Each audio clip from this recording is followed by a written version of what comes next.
મતદાનના ગણતરીના દિવસો પહેલા જ મોરબી મહાનગરપાલિકામાં ભાજપ માટે ઊભી થઈ મુશ્કેલી. વોર્ડ નંબર 9માં ભાજપ ઉમેદવાર હિરેન કરુતરાનો સામાજિક વિરોધ.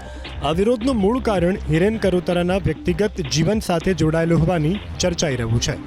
પાટીદાર સમાજની દીકરી સાથે લગ્ન બાદ દંપતી વચ્ચે વિવાદ ચાલતો હોય અને છૂટાછેડા ન આપવાના મામલે સમાજમાં નારાજગી છે. પાટીદાર પ્રભુત્વ ધરાવતા વિસ્તારમાં આ મુદ્દો ચૂંટણી પ્રચાર દરમિયાન હવે જોર પકડી રહ્યો છે. સ્થિતિ એટલી હદે વણસી છે કે વોર્ડ નંબર 9ની પેનલના અન્ય 3 ભાજપ ઉમેદવારોએ પ્રચાર કાર્યાલયમાંથી વિવાદિત ઉમેદવાર હિરેન કરુતરાની તસવીર જ હટાવી દીધી છે. વોર્ડ નંબર 9ના ભાજપના અન્ય 3 ઉમેદવારો સાથેના જ પોસ્ટર અને બેનર લગાવવામાં આવી રહ્યા છે. સામાજિક વિરોધની અસર ભાજપના અન્ય ઉમેદવારો પર પણ પડવાની ભીતિ સતાવી રહી છે. મતદાનના ગણતરીના દિવસો પહેલા જ મોરબી મહાનગરપાલિકામાં ભાજપ માટે ઊભી થઈ મુશ્કેલી. વોર્ડ નંબર 9માં ભાજપ ઉમેદવાર હિરેન કરુતરાનો સામાજિક વિરોધ. આ વિરોધનું મૂળ કારણ હિરેન કરુતરાના વ્યક્તિગત જીવન સાથે જોડાયેલું હોવાની ચર્ચાઈ રહ્યું છે.